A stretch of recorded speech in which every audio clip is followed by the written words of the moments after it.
இந்த வீடியோக்கு லைக் பண்ணுங்கன்னு நான் கேட்கவே மாட்டேங்க. இந்த வீடியோ உங்கள் அம்மா பிடிச்ச அந்த வீடியோ ஷேர் பண்ணுங்கள்.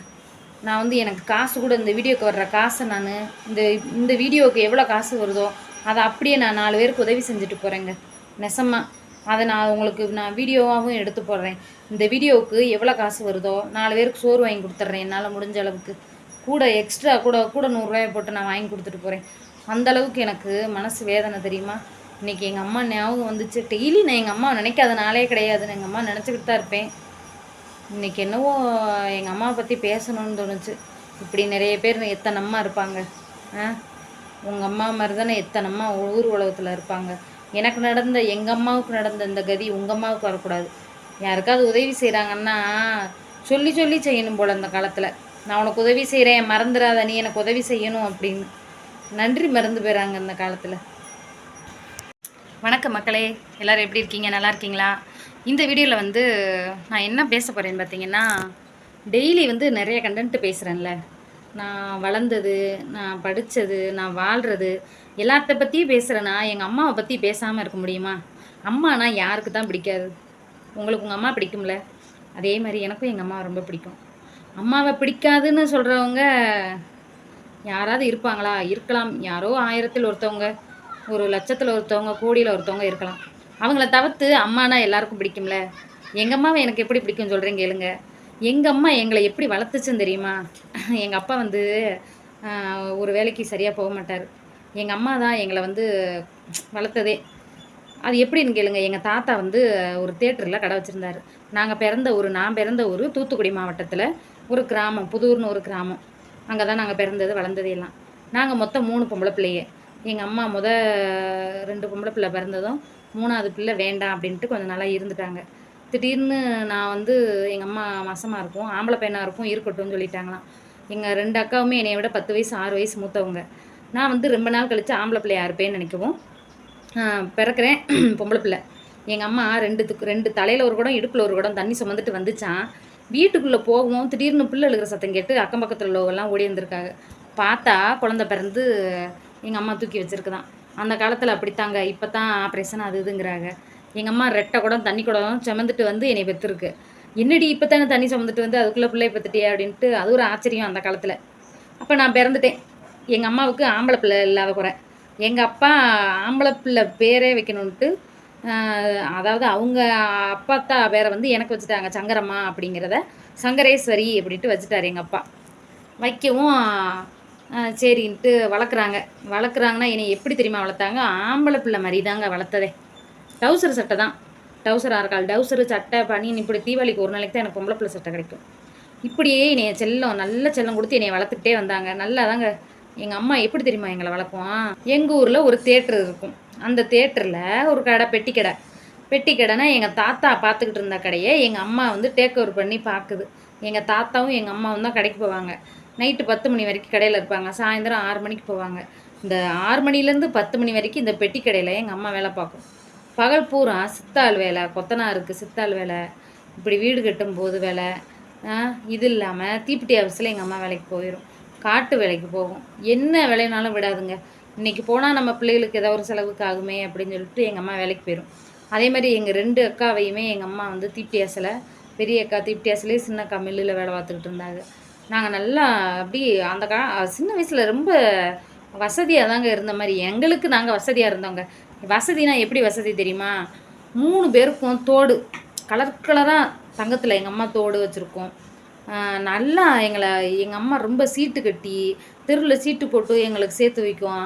அது மாதிரி யாராவது எதாவது கொடுத்தாலும் அதை முந்தியில் வந்து போட்டு கொண்டுட்டு வந்து எங்களுக்கு வந்து கொடுக்கும். இப்படி தான் எங்கள் அம்மா எங்களை பார்த்துக்குறோம். ஆமாம், எங்கள் பெரிய அக்காவை கட்டி கொடுத்துருச்சு எங்கள் அம்மா. அடுத்து சின்ன அக்கா அவங்க கல்யாணம் ஆயிடுச்சு. அடுத்து என்னையை கட்டி கொடுக்கறதுக்கு எங்கள் அம்மா கொஞ்சம் கஷ்டப்பட்டுச்சுங்க. ஒரு இடம் இருந்துச்சு, அந்த இடத்துல கொஞ்சம் விற்று எப்படியோ என்னையை கல்யாணம் பண்ணி கொடுத்துருச்சு. எல்லாருக்குமே சொல்கிறேன், பொம்பளை பிள்ளையாக இருந்தாலும் ஆம்பளை பிள்ளையாக இருந்தாலும் சரி, உங்கள் அம்மா இந்த வீடியோ எனக்கு வியூஸ் போகலைனாலும் பரவாயில்லைங்க.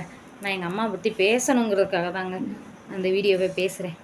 எப்படி வியூஸ் போகாது? ஏன்னா நம்ம வந்து நல்லா டான்ஸ் ஆடுறவங்க, என்டர்டெயின்மெண்ட்டாக போடுறவங்க, அங்கே ஊருக்கு போனேன், இங்கே சாப்பிட போனேன் அப்படின்னு போடுறவங்களுக்கு தான் வியூஸ் போகும். பெற்ற தாயை பற்றி பேசுனா ஒரு சிலர் வந்து பார்க்க மாட்டாங்க, ஸ்கிப் பண்ணிட்டு போயிடுவாங்க. ஆமாம், அவங்க அம்மா பற்றி பேசுகிற நம்ம என்னத்தை பார்க்கணும்? எங்கள் அம்மான்னு இல்லை, எல்லார் அம்மாவையும் சேர்த்து தான் சொல்கிறேன். பொம்பளை பிள்ளைகளா பிறந்தா அவங்க அம்மாவை பார்க்கக்கூடிய சூழ்நிலை வரமாட்டேங்குது. எங்கள் அம்மா இறந்ததுக்கு நாங்களும் ஒரு காரணம். நான் ஒரு காரணமாயிட்டேன். எப்படின்னு கேட்குறீங்களா? எங்கள் அம்மா மேலுக்கு முடியாமல் ஊரில் இருந்துச்சு. நான் பார்க்க போனேன். ஒரு 10 நாள் இருந்தேன். அதுக்கு மேலே என்னால் இருக்க முடியல. காரணம், நான் இங்கே வந்து எங்கள் வீட்டுக்கார் வீட்டில் கேட்பாங்கள்ல, என்ன நீ வரலையா வரலையான்னு. ஒரு 10 நாள் எங்கள் அம்மா நான் கூப்பிட்டேன். ஏம்மா என் கூட வந்துரு, பெரிய ஆஸ்பத்திரி இருக்குது கும்பகோணத்தில், நான் உன்னை கூப்பிட்டு போய் வச்சு பார்த்துக்கிறேன் அப்படின்னு. இந்த பெற்றவங்க சும்மா இருந்தாலும் கூட ஒரு இருப்பாங்க பாருங்களேன். எங்கள் அம்மா எங்கள் தெருவில் உள்ள ஒரு பொம்பளை, நான் பேரை சொல்ல விரும்பலை. ஆமாம், நீ போய் உன் மருமகன் வீட்டில் போய் நீ படுத்து கிடப்ப, உன்னைய பார்க்குறவங்க கேவலமாக நினைக்கட்டும், சம்மந்தார் வீட்டில் போய் படுத்துருக்காங்க. இந்த மாதிரி பொம்பளைங்களால தாங்க ஒரு உயிரே போகுது. அன்றைக்கி என் பேச்சை கேட்டு எங்கள் அம்மா வந்திருந்துச்சுன்னா நான் இங்கே பெரிய ஆஸ்பத்திரிங்க வச்சு பார்த்து எப்படியாவது பிழைக்க வச்சுருப்பேன். அடுத்தவங்க பேச்சை கேட்டு ஆமாம் நான் அங்கே படுத்து கிடந்தா பிமுத்திரம் அள்ளணும், என்னை பார்க்குறவ அசிங்கமாக நினைப்பாங்க, கேவலமாக நினைப்பாங்க அப்படின்ட்டு எங்கள் அம்மா வரமாட்டேன்ருச்சு. நான் வந்து என் 2வது பையனை மாசமாக இருந்தேன். அப்படி இருந்தாலும் பரவாயில்லன்ட்டு சரி நம்ம ஒரு 10 நாள் போவோம், அம்மாட்ட போய் என்னென்னு கேட்பமேன்ட்டு நான் வந்தேன். ஏம்மா என் கூட வந்துடுறியாம்மான்னு. எங்கள் அம்மா வர்றேன்னு சொல்லிச்சு. அப்போ என்னால் கூட்டு போக முடியல. எங்கள் அம்மா எப்படி இருக்கும் தெரியுமா? செவத்த பொம்பளை, ஒரு முடி நரைக்கலைங்க எங்கள் அம்மாவுக்கு. அப்படி இருக்கும். யார் குழந்த பெற்றாலும் எங்கள் அம்மா ஆளாக போய் நிற்கும் தெரியுமா? எங்கள் அம்மா மாதிரி ஒரு அம்மா யாருக்காவது இருப்பாங்களா? எனக்கு தெரியல. யார் குழந்த பெற்றாலும் சரி, யார் வீட்டில் என்ன விசேஷம்னாலும் சரி. இன்னொன்று தெரிஞ்சுக்கோங்க, எங்கள் தெருவில் எந்த பொம்பளை இறந்தாலும், பெண்களை சொல்கிறேன், ஆம்பளையால சொல்லலை, எந்த வயசானவங்களோ பொம்பளைகளோ யார் இறந்தாலும் எங்கள் அம்மா போய் இறங்கி நின்று குளிப்பாட்டி விடும் தெரியுமா? எங்கள் அம்மா இறங்கி நின்று குளிப்பாட்டும். இதை நான் எதுக்கு சொல்கிறேன்னு கடைசியில் சொல்கிறேன். எங்கள் அம்மா இறங்கி குளிப்பாட்டி விடும், சேலை கட்டி விடும், பெணன்னு கூட பார்க்காது, இறங்கி அவ்வளோ வேலை செஞ்சு துணி மாற்றி விட்டு. யார் இறந்தாலும் எங்கள் ஊரில் ஜாதி மதம் எதுவுமே கிடையாது, எல்லாம் நாங்கள் ஒன்றா தான் இருப்போம். எல்லாம் எங்கள் தெருவில் ஆளுக்கு பூரா ஒத்துமையாக தான் இருப்போம். அப்படி எங்கள் அம்மா யாருக்கு என்னன்னாலும் எங்கள் அம்மா ஓடி போய் உதவி செய்யும். இதை நான் எதுக்கு சொல்கிறேன்னு அடுத்து சொல்கிறேன் பாருங்கள். இப்படி இருக்கிற பொம்பளை எல்லாத்துக்கும் இழுத்து போட்டு எங்கள் அம்மா செய்யுங்க.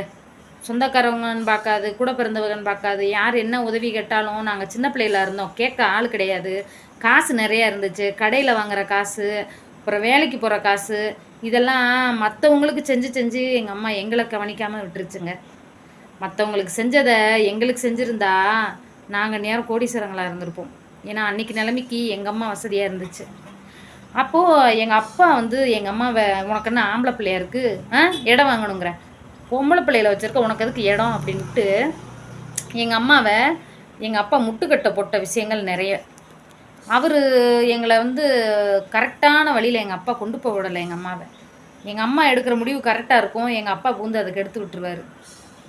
இப்படி இந்த மாதிரி போய்கிட்டு இருக்கு எங்கள் லைஃப்பு. என்னை கட்டி கொடுத்துட்டாங்க. இந்த மாதிரி எங்கள் அம்மா முடியாமல் கிடந்துச்சு பார்த்தீங்களா?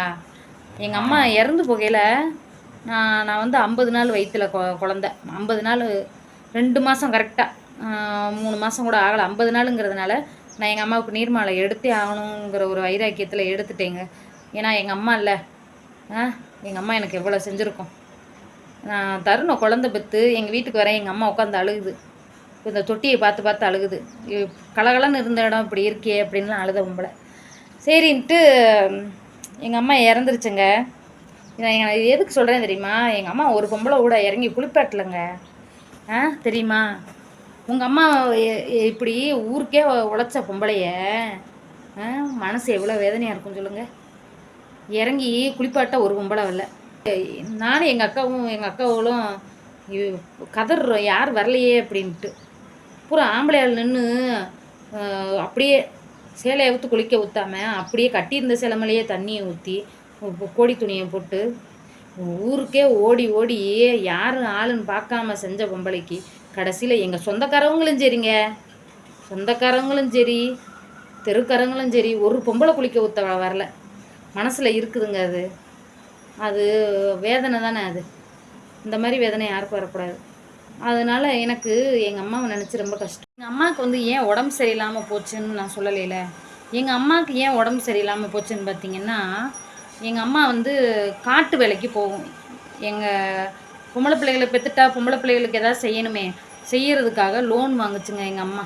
லோன் வாங்கி அதை கட்டுறதுக்காக எங்கள் அம்மா காட்டுக்கு போயிருங்க. காலையில் 6:30 7 மணிக்கெல்லாம் காட்டுக்கு போயிட்டு மத்தியானம் 2 மணிக்கு தான் வரும். இப்படியே என்ன செய்யும், எங்கள் அம்மாவுக்கு முழங்கால் வலி, இளப்பு, வீசிங் பிரச்சனை, இந்த மாதிரி எங்கள் அம்மாவுக்கு நிறைய உடம்புல பிரச்சனை இருக்குது. காலையில் எந்திரிச்சா வேலைக்கு போகணுங்கிறதுக்காக இந்த கால் வலிக்காக மாத்திரை வாங்குங்க மெடிக்கல்லையே 10 ரூபாய்க்கு மாத்திரை வாங்கி போட்டலாம் அப்படின்னு நினச்சி எங்கள் அம்மா 10 ரூபாயில் கால் வலி போயிடுது அப்படின்ட்டு டெய்லி மெடிக்கலில் மாத்திரையை வாங்கி வாங்கி போட்டு கிட்னி, கர்ப்பப்பை எல்லாம் வெந்து போச்சுங்க. அதெல்லாம் பாவங்க. அது வந்து ஒரு மாதம் இல்லை, கிட்டத்தட்ட ஒரு 2-3 மாதம் எங்கள் அம்மா படுத்தே இருந்துச்சு. அது படுத்து ஒரு சைடு சப்பை அப்படியே ஒரு சைடு தொடை வந்து வெந்து போய் புண்ணாகி அதெல்லாம் கொடுமை தெரியுமா. எங்கள் அம்மா எத்தனையோ பேருக்கு மூத்திரம் அள்ளி போட்டிருக்கு, தெரிஞ்சவங்க தெரியாதவங்க யார் யாருக்கும். ஆனால் எங்கள் அம்மாவுக்கு செய்கிறதுக்கு அது பெற்ற பிள்ளைங்க நாங்கள் 2 பேர் தான். சரி, தயவு செஞ்சு பொம்பளை பிள்ளையோ ஆம்பளை பிள்ளையோ, நீங்கள் இப்போ ஆம்பளைங்க இந்த வீடியோ பார்க்குறவங்களா இருந்தால் தயவு செஞ்சு உங்கள் மாமியாராக இருந்தாலும் சரி, உங்கள் அம்மாவாக இருந்தாலும் சரி, தயவு செஞ்சு பார்த்துக்கோங்க. ஒரு கடைசி அந்த காலத்தில் உயிருங்கிறது ஒரு அவஸ்தை இல்லாமல் போகணுங்க, யாருக்கும் தொல்லை இல்லாமல் போகணுங்க. அவங்க மனசில் என்ன நினைப்பாங்க, நம்ம இப்படி மூத்திரம் வேண்டுகிட்டு கிடந்தோமே, நம்மளை வந்து அவங்க பார்க்கணுமேனு வருந்துவாங்க. நீங்கள் அவங்கள பாருங்கள், தயவு செஞ்சு பார்த்தா உங்களுக்கு தான் நல்லது. எங்களை தவிர எங்கள் அம்மா நல்லது செஞ்சவங்கள வந்து பார்ப்பாங்களே தவிர ஒரு நாள் இருந்து பார்த்துக்குருவோன்ட்டு அவங்க இருக்கலைங்க. யாருமே வந்து பார்ப்பாங்க, பார்த்துட்டு கையில் ஒரு 100 ரூபா 200 ரூபாய் கொடுத்துட்டு போயிடுவாங்க. ஏன் எதுக்கு போய் பார்க்கணும், எதுக்கு அவளுக்கு ஏன் மூத்திரம் அள்ளி போடணும்? இப்படித்தாங்க நிறைய பேர் இருக்காங்க. செய்த நன்றியை மறந்து இருக்கிறவங்க இந்த உலகத்தில் இருக்கிறது ஒன்று தான், இல்லாத ஒன்று தான். நாளைக்கு அவங்களுக்கும் அதே நிலமை தான் வருங்கிறத மறந்துட்டாங்க தெரியுமா. எங்கள் அம்மாவை குளிப்பாட்டக்கூடாதுன்னு அவங்க நினச்சது காரணம், எங்கள் அம்மா 3 மாதமாக படுத்தே கிடந்துச்சான். அந்த நோய் அவங்களுக்கு ஒட்டிக்கிறோமா. அப்படியாங்க நோய் விட்டுது? பெத்த பிள்ளைய நாங்கள் தூக்கி மேலே விழுந்து அழுகுறோம், பரட்டுறோம், எங்களுக்கெல்லாம் வரலை. நான் வயிற்று பிள்ளையோடு இருக்கேன் 50 நாள். நானும் எங்கள் அம்மாவை தொட்டு இப்படியே தடவுறேங்க. குளிக்க ஊற்றி பூ வச்சு சேலை கட்டி போட்டிருக்காங்க. நான் அப்படியே எங்கள் அம்மா எங்கள் அம்மா முத்தம் கொடுத்த ஞாபகம் வந்து எங்கள் அம்மாவை இப்படி தொட்டால் கல் மாதிரி ஐஸாக இருந்துச்சு உடம்பு. அது அவ்வளோதான். ஆமாம், சரி, என்ன செய்ய.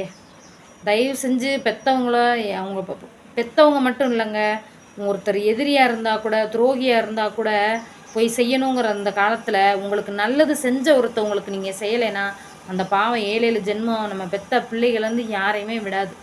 தயவு செஞ்சு ஒரு முடியாதவங்களோ சரி, சாப்பாட்டுக்கு கஷ்டப்படுறவங்களோ, இறந்தவங்களாக இருந்தாலும் சரி, உங்களால் முடிஞ்ச உதவியை செய்யுங்க. நான் என்னால் முடிஞ்ச உதவியை எல்லாருக்கும் செஞ்சுக்கிட்டு தான் இருக்கேன், இனிமேலும் செய்வேன். இதே மாதிரியே நீங்களும் இருங்க. இந்த வீடியோவை பார்க்குறவங்க, இறந்தவங்க, உங்கள் வீட்டு பக்கத்தில் யாரோ இறந்து போகிறாங்களா, உங்களுக்கு தெரிஞ்சவங்க, உங்களோட வசதியாக கீழே இருந்தாலும் பரவாயில்லைங்க, அவங்களுக்கு உதவி செய்யுங்க. சரிங்களா? மறக்காமல் இருங்க.